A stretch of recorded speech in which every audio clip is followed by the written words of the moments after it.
povo, vocês estão prontos para mais uma história? Hoje eu vou conversar com ele, né? Demorou, mas chegou. Vamos lá. Ele é pontagrossense, ele é empresário, apaixonado por futebol, gosta de escrever e toca tímpano. Bora conhecer essa história? Mas antes, olha só, vou puxar a orelha de vocês, hein? Comenta, compartilha, divulga, para que essa mensagem ela seja espalhada para mais pessoas, para que mais pessoas possam ouvir as nossas histórias. Hudson, seja muito bem-vindo ao Fissurada Pod. Olá, pessoal. Muito obrigado pelo convite, Rita. Então, uma boa tarde para você, boa tarde para vocês que estão nos ouvindo. E só tenho a agradecer a tudo que você tenha feito por mim e por todos os fissurados que fazem parte dessa comunidade. Uau, gente! Hudson, eu adoro fazer essa pergunta porque eu gosto de ser a primeira, mas eu já sei mais ou menos a resposta. É a primeira vez no podcast? Não, eu já fiz alguns outros podcasts, geralmente referente ao meu trabalho ou até mesmo questões no dia a dia em si, mas é a primeira vez que eu estou falando sobre a minha história e a questão da fissura. Tá valendo, pessoal? Você é a primeira, Rita. Tá valendo, então. Então eu tô me considerando a primeira hoje. Ele é filho mais velho, tem uma irmã caçula. Mas me conta assim, mais direcionado para o seu tratamento. Onde você fez o tratamento e como você nasceu? Ok. Eu nasci com a fissura bipalatina, com fenda tanto no lábio quanto no palato, numa família que classe média, e fizemos todo o meu tratamento em Bauru, no centrinho de Bauru. Todo lá. Então você saía lá de Ponta Grossa para ir até o interior de São Paulo para fazer todo o tratamento. Desde quando você nasceu, Hudson? Ou você começou em um serviço e foi para lá depois? Não, foi tudo no começo, desde cedo para Bauru. Então, havia anos em que eu ia no mínimo uma vez por mês para fazer acompanhamento com orto. Então, eu não tive nenhuma parte do procedimento na minha restauração, na minha recuperação fora de Bauru. Eu tive apoio lá em Ponta Grossa, tive apoio da PPDF, que é uma associação que dava o apoio com relação a psicóloga, fono, algo por fora em si. Então, você falou de APPDF. Isso. Deixa eu só, para situar o pessoal que está nos assistindo e nos ouvindo, Associação Ponta Grossense de Portadores das Deformidades Faciais, correto? Isso mesmo. Pronto, tô certinha, hein? Eu tô seguindo a risca aqui. Ô, Hudson, quando foi que você notou que você era diferente? Isso é a questão da fissura dentro do seu seio familiar? Foi algo explicado para você desde o início ou não? Olha, isso foi algo que, quando eu fui questionado a primeira vez, eu não tinha pensado. Então, eu considero que uma pessoa fissurada, bem restabelecida e recuperada socialmente, Sim. é aquela que esquece que é fissurada. Uhum. Então, eu não tive quase nenhum momento na minha vida em que eu parava para pensar, não, peraí, eu tenho fissura. Só nos momentos de cirurgia, mas era algo que para mim era vantajoso. Eu amava fazer cirurgia. Amava fazer Eu cirurgia? gostava muito, porque era o momento em que eu olhava assim, meus amigos no colégio, eles vão ficar estudando e eu vou ficar em casa, assistindo TV, esperando. Pra mim era um momento fantástico. Não, mas trazendo mais pro lado, assim, não só de ficar... As meninas falaram a mesma coisa aqui. Eu falei com as meninas de faixa de 11 anos de idade, elas falaram a mesma coisa. Porque eu não fui pra escola, fiquei em recuperação em casa e tal.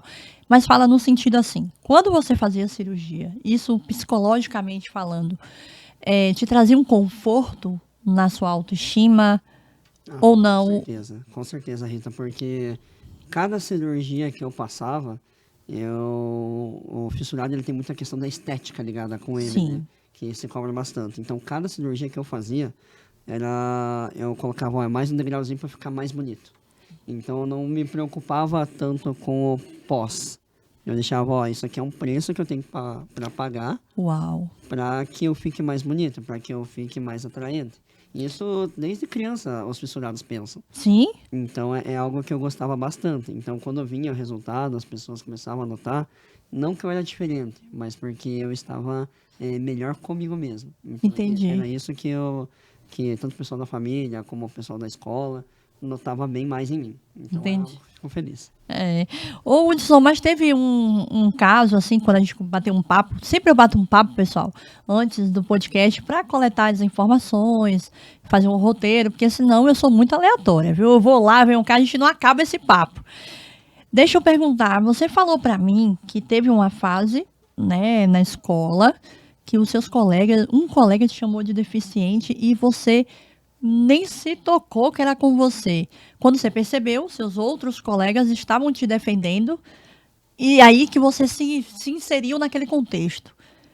Ali foi um marco ali para você lembrar que você tinha fissura ou te fez refletir ou passou batido como um evento a mais assim na sua vida, sem Olha, importância? Rita, para mim passou batido. Então, vou contar essa parte da minha história.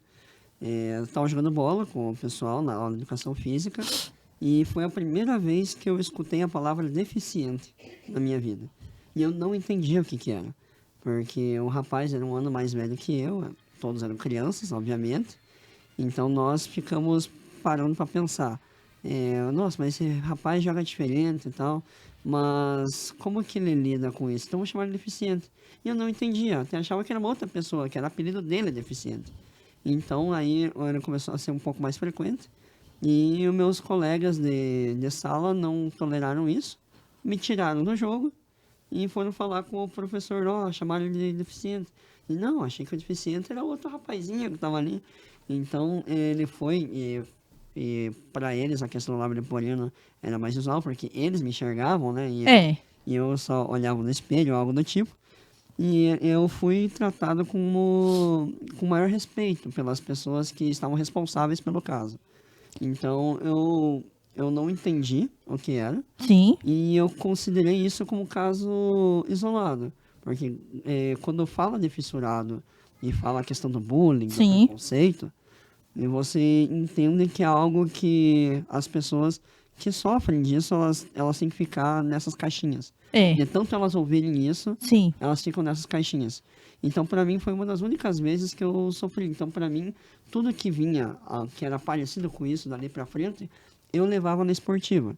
Porque Uau. não tinha como isso me afetar, porque eu sabia que essa pessoa não estava querendo o melhor para mim.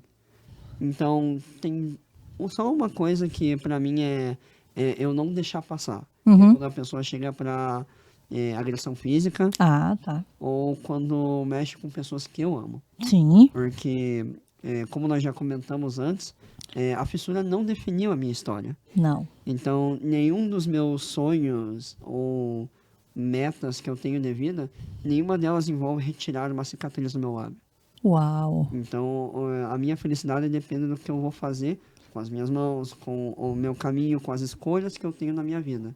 E não necessariamente com a minha estética. Perfeito, perfeito. E você sabe, Hudson, esse posicionamento é um posicionamento um pouco diferenciado, porque pelo menos a maioria, eu, no meu caso, eu passei por muito bullying físico, psicológico, né, verbal, desculpa, psicológico não, verbal, e isso me afetou de um grau muito grande. E quando eu vejo histórias, eu acho que você é o segundo no podcast, o primeiro foi uma outra pessoa que falou que não se importou com bullying e você já é o segundo. Mas a maioria, realmente, elas falam que o quanto isso as afetou nos seus sonhos, né? Inclusive, temporariamente, isso me impediu de sonhar também por causa da questão do bullying. Você falou de estava jogando futebol. O que o esporte tem a ver com a sua vida e como que ajudou nessa sua inserção aí interpessoal, social com as pessoas? Então, o futebol ele é muito importante para mim, porque desde cedo eu fui uma pessoa extremamente competitiva. Sim. Eu até brinco com quem me conhece, ó, eu falo, gente, eu detesto perder até para o ímpar. Então, o futebol era um momento em que, não o futebol em si, mas o Tá. esporte, Esporte. era o momento em que eu podia me destacar. E quando eu era mais novo, as crianças não conversavam exatamente comigo. Sim. Mas no momento em que eu ia jogar bola, eu era a referência. Então era um momento em que se eu me destacasse, se eu fizesse alguma coisa melhor do que os outros, elas iriam ter algum tipo de admiração pelo que eu fazia. Uhum. E isso acontecia um pouco nos esportes. Então, por mais que eu tenha 1,65, eu adorava jogar vôlei, adorava jogar basquete, futebol, Que porque legal. era onde tinha competição, onde você podia ganhar, onde o que importava era se divertir. E as crianças, o que a criança mais quer fazer, seja dentro ou fora da escola, é se divertir. Se divertir. E falar de diversão, você era o humor da família? Como que era isso aí? Você era brincalhão demais? Era uma forma que você tinha de driblar essas coisas de bullying? Como é que é isso aí? Exato. Ah, É assim, ah, quando você leva as coisas para o esportivo, você brinca bastante, você tira o poder da outra pessoa de mudar teu humor. Então, a partir do momento que você começa a trazer isso e mostrar para os outros, ó, isso aqui é bom para mim, isso aqui não tem absolutamente nada a ver com o que você tem com o meu temperamento, sim. então a pessoa fica desmotivada. Não só com a fissura, ou qualquer coisa Qualquer que coisa. nós podemos ter. Uma brincadeira que eu faço em casa, assim, é com relação a cabelo. Meu pai, ele tem alguns últimos guerreiros ali com ele, e ele não quer rapar. Ó, E brincam na família por conta disso com ele, ó, tem que rapar e tal. ah, O meu pai era careca. Eu rapei o cabelo. Aí. Eu rapei com 25 anos. Ninguém na família me chama de careca. ó, tá Então, vendo? se você tira esse poder, né, É. das pessoas de mexer com algo que poderia te machucar, ou Aham. não, elas começam só a falar coisas que interagem bem com você. Então, funcionou Sim. comigo. Então, Perfeito. lógico, existem sempre as pessoas mal intencionadas, que as pessoas querem tirar vantagem, mas daí com o tempo você vai sabendo lidar e tirar as pessoas do seu meio. Perfeito. Hudson, ouvindo você falar aí, a gente está falando da infância, né, tudo, mas eu queria já mudar de fase. Ok. Eu queria ir para aquela fase mais delicada, pessoal, que é a fase da adolescência. Quem nunca, né? Independente, tá? Fissurado, não fissurado. Quem nunca se questionou na adolescência? É aquele período que a gente está se transformando, a gente não é nem criança e nem adulto, né? Então a gente está ali em bastante transformação, vamos dizer, física, hormonal também. Me fala aí, esse período da sua vida eu posso considerar o mais delicado na questão agora voltado assim para autoestima e relacionamento? Ah, pode sim. Até porque, não só para todo fissurado, mas para qualquer criança, essa é a parte onde vem os primeiros amores, É, a aceitação social. Então, é algo que mexeu bastante comigo, porque eh, quando eu estava no jardim até a quarta série, eu não tinha muitos amigos. Eu tinha colegas que jogavam esportes comigo. Ali eles eram meus amigos. sim. Aí, na quinta série, eu lembro até hoje. E se você assistir, saiba que você salvou minha vida, Vinícius. Olha, A primeira vez que tinha um colega chamado Vinícius na minha sala. sim. E eu chamei ele de Vina. Que Vina, pra quem é paranaense, é salsicha, tá, gente? Só que Vina também é uma abreviação carinhosa aqui de Vinícius pra Vina. Ah, E eu chamei ele de Vina. E ele me atendeu e veio conversar comigo. Pra mim, isso foi a coisa mais importante. Foi uma das primeiras semanas minha no colégio novo. E eu me senti, nossa, aqui eu posso interagir que nem interajo na família. Então eu comecei a me soltar, comecei a buscar mais um apreço com outros colegas e me soltar, me jogar, assim, tanto para parte amorosa quanto para ter amigos de fato. Hudson, então eu posso. Essa coisa da. Aí eu vou chegar nessa parte aqui. O seu estilo, seu perfil. Por exemplo, eu nunca fui tímida. Você é tímido? Então, essa dificuldade com o outro, você acha que é mais pela inadequação da questão? Porque, assim, você traz para mim que isso não era uma questão, mas ao mesmo tempo você não tinha muita interação com as pessoas. Você acha que era porque você era, no caso, para pessoas diferentes, você era, como é, tímido? Você era tímido? Olha, Porque você parece ser tímido, mas ele não é tímido, tá, gente? Ele não é. Ah, eu me considero uma pessoa tímida, mas com as ah, pessoas que me dão abertura, eu sempre dou o melhor de mim. sim. Então, com relação ao colégio ou algo do tipo, Ah, eu penso que eu fui tímido até eu me juntar com os outros dois amigos, assim, que a gente disputava quem ia ser o mais CDF, o que tinha mais jogos, mais jogava bola. ah. Então ali eu me senti em casa. E como é que esse lance, Hudson, explica aí pra quem tá nos assistindo agora, ó. Gente, vocês já imaginaram um rapazinho, que ele é adolescente, né? Não sei. Ele vai explicar pra gente. Correr de mulher bonita? Conta aí pra gente. Essa fase, Hudson, como é que é isso, cara? Isso foi na primeira semana no meu colégio, né, na quinta série. Olha. Tinha muita gente na minha turma, então era umas 40 pessoas, assim. E era, acho que só pra apresentação e tal. E eu sempre pensava, nossa, quando eu entrar na quinta série, vou mudar de colégio, eu vou querer uma namoradinha pra mim, pra eu conseguir sair. Nossa, o que deve ser beijar na boca, né? Ai, que legal. Então é aquele momento de expectativa, que criança nem sabe o que é, mas... É isso. E aí tinha uma menina muito bonita que, não sei porquê, ela se afeiçoou de mim. Olha. Então, desde a primeira semana. Então, nós fazíamos trabalho junto, nós conversávamos e eu, nesse momento, eu me retraí. Falei, meu Deus, essa menina, eu acho que ela quer namorar comigo. E eu pensando assim comigo, nossa, mas eu não queria namorar. Então, tinha essa dualidade Eu também. sei. E aí, é uma coisa que eu me arrependo, assim. Claro, cara, uma mulher bonita, Nossa, uma menina bonita, né? Uma menina muito bonita. E daí, depois disso, a gente marcou, ela marcou pra nós, na verdade, de nós comermos bolo junto no recreio. Olha, que Então, bonitinho. Então, só que isso ia ser no recreio, então tinha 3 aulas antes. Tá. No final da segunda aula, chegou uma coordenadora e separou as turmas. Ó, tem muita gente aqui, vamos separar metade pra cá, metade pra cá. E eu e ela ficamos separados. Eu fui pra uma turma que ia pra outra sala. E aí eu fugi dela no recreio, me escondi. E acho que ela entendeu o recado, mas não era por mal, tá? Porque era realmente tímida. E eu achava ela bonita, tá, gente? Mas desde então, nunca mais conversei com ela, assim. Acho que ela entendeu o meu medo, algo do tipo.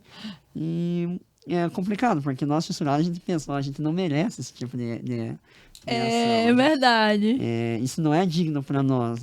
Isso aí é só pra pessoa que é bonita. É pra pessoa que tem muita gente em volta. Mas não, a gente tem que se permitir. Verdade, verdade. Eu acho que muita gente estar se identificando com a tua história agora, né? Essa coisa do não merecimento. Será que eu mereço tanto, né? A gente acaba se colocando... E é involuntário, né, Hudson? Não é que a gente aprende isso, é involuntário, é nosso. Eu acho que essa questão dos padrões estéticos, né? Isso é muito ressaltado. Tem agora, a gente você mais, mas de uma geração da internet, onde tem os padrões o tempo todo, o marketing, né? Pegando essa coisa do tem que ser perfeito, tem que ser belo, tem que ser, no caso dos homens, tem que ser bombado, saradão, tem que ser... Então, assim, cara, a gente luta muito, né? É uma luta constante em relação a nós, ao outro, enfim. Me conta... tá, você passou por essa fase, daí eu creio que você deve ter se arrependido, né, de ter... e serviu como lição. Talvez não tenha acontecido mais, não tenha deixado escapar mais nenhuma oportunidade boa como essa. E como é passar em primeiro lugar em Direito numa faculdade federal? Caraca! Estadual, desculpa. Isso, estadual? Então... CDF, hein, gente? Eu estudava bastante, então quando eu estava no ensino médio, a questão da estética me pegava um pouco também. Tá. Então eu tinha a seguinte estratégia, beleza, eu não sou bonito. Ué? Então, na cabeça do adolescente, então a minha ideia vou chamar atenção pelo meu conteúdo. Então eu comecei a estudar e, obviamente, eu não passei no meu primeiro vestibular, tá, gente? Tá. Eu passei...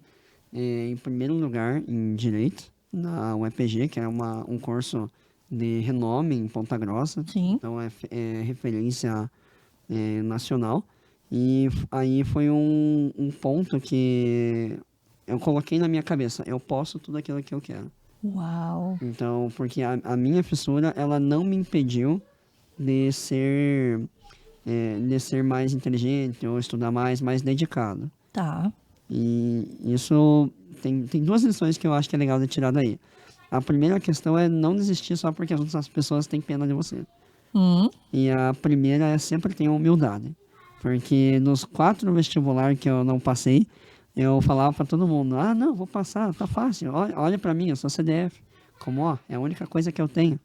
Então, no único que eu fui humilde, não falei para ninguém, Olha, abaixei a crista, não, gente, não sei se eu vou passar. Daí eu passei, né, em primeiro lugar, que para mim, para minha família, é algo muito reconfortante. nossa. Então, é algo que eu levo de exemplo sempre para qualquer fissurado que venha conversar comigo, para referente a que curso escolher. Então, é algo que faz valer muito a pena, assim, você se Uhum. dedicar. E, Sim, novamente, toda essa conquista que eu tive não tinha absolutamente nada a ver com o meu rosto. Tinha muito a ver com o que eu pensava da vida. entendi. Entendi. Não era uma compensação. Tipo, eu Exato, tenho que provar para o outro que eu exato. sou capaz. Não, era uma coisa, um objetivo seu. Você queria se formar e tal, você queria, né? Isso fazia parte do meu sonho. É, sim. Até porque é uma realidade que Hum, cada vez as pessoas esquecem mais, é que ninguém tá nem aí pra gente, tá? Todo mundo tem seus próprios problemas. Então, quando a gente faz nossas conquistas, é, lógico que tem pessoas que vão admirar e vão te parabenizar. Tem claro. muita gente que vai querer ficar com inveja de você. Sim. Então, viva a tua vida pra você. Isso, Hudson. Perfeito. Gostei dessa sua mensagem. Porque a gente acha, assim, por nascermos fissurados, ninguém tem inveja da gente. E muito pelo contrário. A gente, cada um tem as suas atribuições, qualidades, que o outro, por não ser fissurado, não teria, e a gente tem. E a gente nunca coloca isso como uma questão, né? Poxa, eu posso ser invejável. Por que não? Só por causa da minha cicatriz? Hudson, a sua cicatriz, ela. Que sempre quis fazer essa pergunta pra você. A sua cicatriz pro homem fissurado. Pra nós, mulheres, isso é muito forte, tá? A cicatriz no rosto. Tanto, eu não sei se você já observou alguém que faz cirurgia e fala assim: ai, nossa, eu fiz uma cicatriz, ou uma cirurgia, a cicatriz nem parece. É tipo, ainda bem que não aparece a cicatriz. Para nós mulheres é algo que está no rosto, né? E é algo muito forte. Para os homens, no seu caso, a cicatriz é algo que incomoda? Olha, no meu caso, ela já incomodou antes, nessas fases que eu comentei com vocês, na adolescência, da, até no começo da universidade, porque nós também pensamos na parte estética. Sim. Então, nós temos muito medo do que as pessoas vão achar de um rosto diferente. Tá. Só que isso mudou com uma pessoa que eu me relacionei na vida. E ela falou, nossa, a tua boca é algo muito bonito. Então, isso ficou marcado pra E mim. você acreditava nisso? Acreditava. Eu não acreditava. Eu tive um relacionamento em que a pessoa falava: nossa, sua boca é bonita. E eu olhava para Sério? mim e falava assim: não, não é possível, gente. Ele tá falando para me agradar. Eu invalidava na hora aquele elogio da pessoa. Quantas vezes fui chamada: nossa, você é bonita. Eu, o que essa pessoa quer com isso? Mas nunca. Isso é uma estratégia, tá? Psicológica, para quem já sofreu muito essa questão da autoestima. Então, de você invalidar o processo do elogio do outro. Mas veja, a pessoa tá me elogiando, não tô pedindo nada para ela. E ela tá ali saindo do coração, né? E a gente tem essa estratégia. Hoje não, tá? Vocês podem me chamar de bonita que eu vou gostar, hein? Hoje eu já aceito, falo, obrigada, né? As meninas aqui, as meninas de 11 anos, nossa, Rita, você é bonita. Eu, obrigada, queridas. Antigamente eu, não, são seus olhos, não. Aí eu tirava de tempo. Isso é muito legal. É bom a gente falar sobre isso, porque só quem passa que sabe, né, Hudson? Imagina você invalidar o que o outro tá te falando. Exato. Como eu posso dizer? Nesse caso, não foi um começo de conversa. Foi depois de uns meses namorando, assim. E eu acreditei genuinamente, porque era uma admiração. Você consegue perceber quando a pessoa está falando do coração. Assim, pra mim tem uma aura diferente, né? Sim, sim. Quando alguém pensa dessa maneira de você. Só que você não tá, como fissurado, eu não tô acostumado. Na minha é um choque. É verdade. Você falou Ok? tudo. Nós não estamos acostumados a receber elogios que não sejam do pai e da mãe. Então, É verdade. então quando isso acontece, a gente pensa, tá, é só mais alguém que tá com pena de mim. Ou só mais alguém Hum, que quer aliviar o próprio ego para falar que, ó, olha como estão tratando bem essa pessoa. Então, uhum. e quando você vê alguém que é genuíno, você tem que aceitar e falar obrigado. Tem que Então, aceitar. a melhor coisa é o obrigado. É verdade, Hudson. Concordo com você. Você nasceu com fissura lábio-palatina, bilateral, provavelmente transforame. O que é isso, tá? Tô falando muito de termo técnico aqui. O Hudson nasceu com o lábio aberto, o céu da boca aberto. Lá, sabe aquela campainha que chamam lá, perto da garganta? Tudo aberto, certo? Aham, tudo aberto. E isso, gente, não causa. Às vezes as pessoas acham. A gente está na semana da conscientização da fissura lábio-palatina. E aqui, bora trazer um pouquinho de informação também. Aproveitar o Hudson aqui. Aí as pessoas acham que a fissura é só o lábio, mas não é. A gente traz aí questões tanto funcionais como estéticos, claro, vocês já perceberam. Nesse caso nosso, é em relação funcional, em relação à voz, tá? E esse tema para mim é muito caro, porque eu tive muitas sequelas na voz, eu fiz várias cirurgias no céu da boca que não deram certo, né? Algumas pessoas fazem cirurgia no céu da boca e de cara já dá certo e o resultado é excelente. No meu caso, não foi assim. Eu comecei, a falar corretamente, assim, sem sequelas, a partir dos 20 anos de idade. E era muito estranho falar com técnicas. Parecia que eu estava aprendendo uma nova língua. Eu tinha que dar pausas para falar, para lembrar como que eu fazia. E eu quero saber, Hudson, a sua relação com a voz foi algo que tranquilo ou foi algo que te prejudicou de alguma forma na socialização? De ser uma pessoa fanha, né? Então, nisso eu me cobrava bastante. Eu fiz algumas cirurgias, com relação à voz. Tá. Então, para melhorar, é estranho quando você fala sobre a sua própria voz, porque a voz que sai da minha boca é diferente da voz que você está escutando. Isso. Então, era uma coisa que eu não conseguia me identificar. Isso. Porque eu não era uma pessoa tão fanha e eu enxergava outras pessoas fissuradas que tinham uma nasalidade muito maior e eu perguntava, pai, mãe, minha voz é assim? E aí, não, filho, tua voz não é assim. E daí você também tem a experiência de você gravar a tua própria voz. Agora é mais fácil, né? Isso, daí quando você grava a tua própria voz, você escuta algo diferente do que você quando você fala, também incomoda. Então, quando eu era mais novo, ou até mesmo para trabalhar, que eu falo bastante em público, eu tenho que me comunicar com as pessoas. Sim. Eu era muito exigente com voz. Com relação a fono, com relação a cantar, eu me obrigava a cantar sozinho.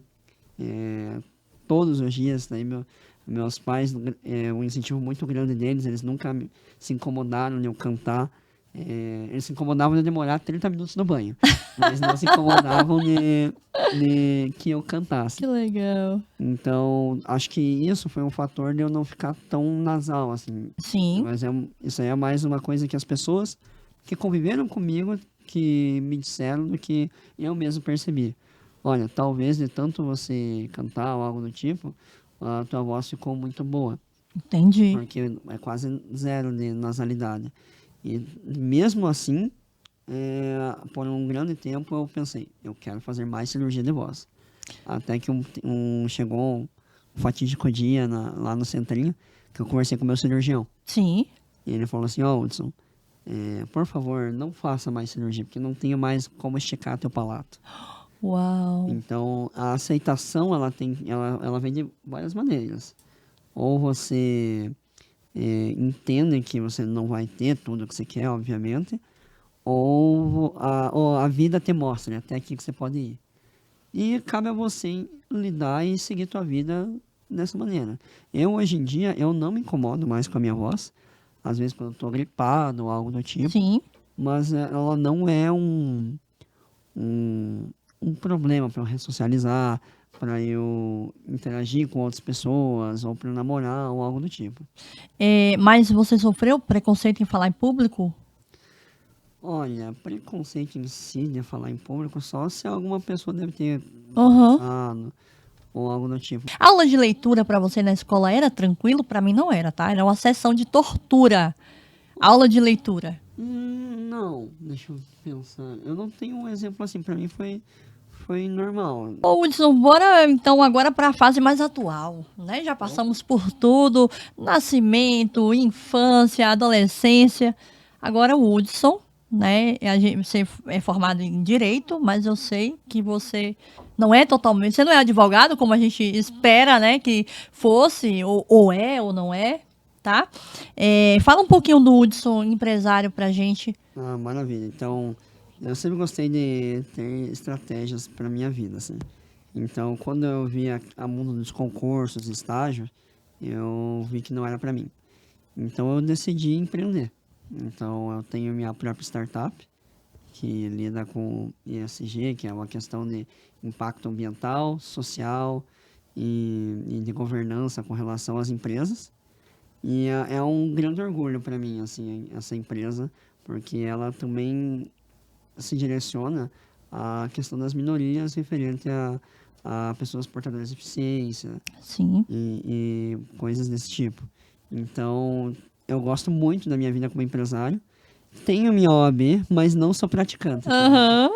Nunca peguei um processo e gosto muito da vida empreendedora. Muito legal. Então, a fissura realmente, Hudson, pelo que eu percebo na sua conversa, ela não te limitou a nada, né? Eu esqueci de falar do tímpano. Pode só explicar. É tipo uma percussão? Isso, tocava na banda do Santana, Ah, e aí, como eu não tinha muito controle do lábio, eu tinha que fazer bastante cirurgias no lábio, sim. então eu não podia ir para nenhum instrumento de sopro. Ah, E eu queria entrar na banda porque eu gostava muito de uma menina que era da minha sala que tocava banda. Nunca eu consegui namorar essa moça, mas ela me deixou o gosto pela música. pela música. E eu fiquei, acho que 2008 até 2018 na banda do Santana. Ah, E é ali que eu conheci o tímpano, que era um instrumento, parece umas duas panelonas gigantes, Aham. e que eu gostava muito de tocar. Então a música também foi um jeito de eu lidar com a vida e seguir em frente. O que eu percebo é que a fissura, no seu caso, não te paralisou, né? Você foi experimentando o tempo todo coisas novas, tanto até a socialização com o pessoal da religião, né? Grupo de jovens.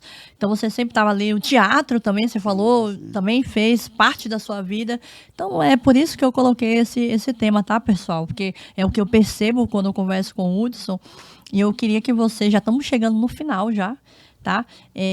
Eu vou fazer a pergunta ponto a ponto. Você sabe o que é essa pergunta ponto a ponto? Não, mas tô com um pouco de medo. Pronto, não, olha só. Essa pergunta ponto a ponto, pessoal, nada mais é que... Sabe aqueles fechamentos de entrevista, bate-bola? Tá, Eu sei. pergunto e você responde rapidinho? Tá. O nosso é ponto a ponto. Por quê? Porque a gente levou muito ponto nas cirurgias. Bastante. Então, assim, é a cara do fissurado, é ponto de cirurgia, tá? Então, Hudson, olha só, olha bem pra mim.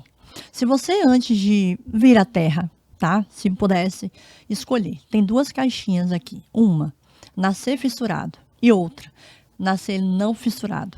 Qual dessas você tivesse o poder de escolher, você escolheria? E lembrando que não existe pergunta correta, incorreta. Aqui a gente precisa saber o seu ponto de vista em relação à fissura labiopalatina. Você nasceria com ou sem? Eu gostaria de passar por toda a minha história de novo, porque eu considero a fissura labiopalatina como um dom para minha vida. Perfeito, perfeito. E você pode fazer alguma pergunta para mim agora? O que você quiser. Ai, meu Deus, estou com medo. Gente, o que esse homem vai me perguntar? Vai, me pergunta que eu te respondo. Vá. Eu quero saber quando você decidiu fazer essa trajetória como podcast, porque não só para mim, mas com várias pessoas que te assistem, você é um exemplo. Então, como que foi o começo? Porque todo mundo, acho que qualquer pessoa que tem fissura já pensou em falar sua própria história. Mas por que você leva tão longe, Rita? Então, vixe Maria, será que eu vou Não conseguir tava responder? esperando. Eita, tá vendo como é difícil estar do outro lado? Eu faço a pergunta, né? Eu deixo a pessoa pra eu sentir também o que é estar aqui. Que muita gente acha que é fácil, mas não é fácil, tá? Tá aqui, falar, aparecer. Eu também tenho minhas questões, né? Eu sou mulher também, tem essa coisa toda. Mas, Hudson, eu vou tentar ser muito objetiva na minha resposta. O motivo de fazer o podcast é mostrar para as pessoas que, apesar de eu não sou perfeita, eu tenho um rosto assimétrico, não tenho uma voz perfeita, mas eu estou num podcast. Eu estou num um dos maiores veículos de comunicação existentes atuais hoje. para mostrar que a gente não precisa se limitar porque não se encaixa em um grupo ou outro. Então, mostrar que a gente é muito mais além do que a fissura, mas também não esquecendo que somos fissurados, sabe? Porque por um tempo na minha vida eu achei que eu não era fissurada, e eu só lembrava que eu era fissurada quando alguém fazia um bullying comigo.